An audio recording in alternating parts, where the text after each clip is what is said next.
Break statement.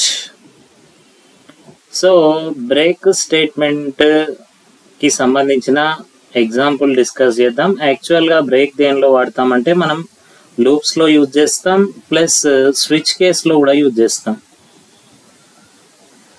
మీరు ఏదైనా loop నుండి మధ్యలోనే నథింగ్ బట్ ఇంటర్మీడియట్గా మధ్యలోనే బయటికి రావాలంటే యూజ్ చేసేటువంటిది ఏంటిదంటే బ్రేక్. బ్రేక్ గురించి సింపుల్గా చెప్పాలంటే మీరు వెహికల్ పైన వెళ్ళేటప్పుడు బ్రేక్ కొట్టిర్రు అనుకోండి, వెహికల్ ఏమవుతుందంటే ఆగుతుంది. ఇది కూడా అదే పనిచేస్తుంది. సో బ్రేక్కి ఎగ్జాంపుల్ కంటే ముందు ఒక సింపుల్ థింగ్ చెప్తాను వినండి. Into I semicolon for I equal to 1 semicolon I less than or equal to 10 semicolon I plus plus close parenthesis open brace. ఇక్కడ రాస్తున్నాను printf డబల్ కొటేషన్ లో %d \n I లో ఏముంటే అది ఇక్కడికి వస్తుంది. క్లోజ్ బ్రేస్ ఎండింగ్ లో ఏంటంటే get ch. సో ఫస్ట్ దీనికి ఈ ప్రోగ్రామ్కి అవుట్పుట్ ఏమొస్తుందంటే 1 2 3 4 అప్ టు 10 దాకా అవుట్పుట్ అనేది వస్తుంది.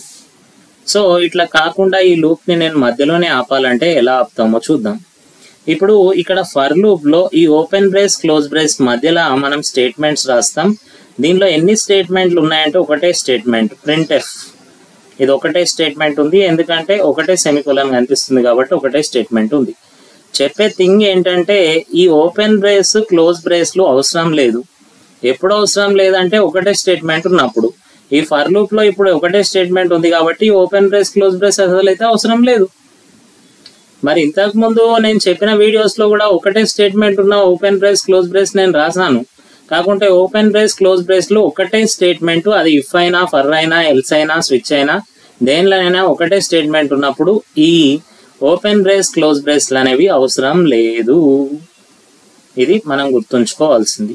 సో నేను ఇక్కడ కింద రాస్తున్నాను ఇఫ్ I = 3 అయితే ఇక్కడ దీని కింద రాస్తున్నాను బ్రేక్ సెమీకోలన్. సో చెప్పేది ఏంటిదంటే ఫర్ ఫాదర్ అనుకోండి.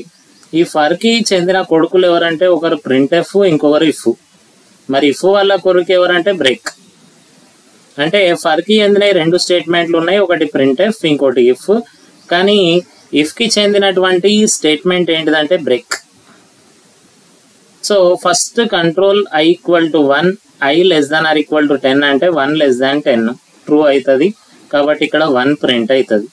మళ్ళీ కంట్రోల్ పైకి వెళ్తుంది, I++ అంటే I వాల్యూ 2 అవుతుంది. ఇక్కడ 2 less than 10 ఇది ట్రూ, కంట్రోల్ మళ్ళీ కిందికి వస్తుంది, 2 ప్రింట్ అవుతుంది. దెన్ ఇక్కడ కింద 2 = 3 అంటే కాదు కాబట్టి కంట్రోల్ మళ్ళీ పైకి వెళ్తుంది, I వాల్యూ 3 అవుతుంది. 3 less than or equal to 10 ఇది ట్రూయే కాబట్టి 3 ప్రింట్ అవుతుంది. కింద ఇఫ్ ఉంది కాబట్టి ఇక్కడికి వస్తుంది 3 = 3 ఇది ట్రూ అవుతుంది. ట్రూ కాగానే కంట్రోల్ బ్రేక్ దగ్గరకు వస్తుంది, బ్రేక్ చూడగానే కంట్రోల్ బయటకు వచ్చేస్తుంది. అంటే ఇక్కడ అవుట్పుట్ ఏమొస్తుంది అంటే 1 2 3. సో ఈ విధంగా కనుక మీరు లూప్ల మధ్యలోనే బయటికి రావాలంటే యూజ్ చేసేది ఈ బ్రేక్ స్టేట్మెంట్. సో ఇది బ్రేక్ గురించి. Thank you.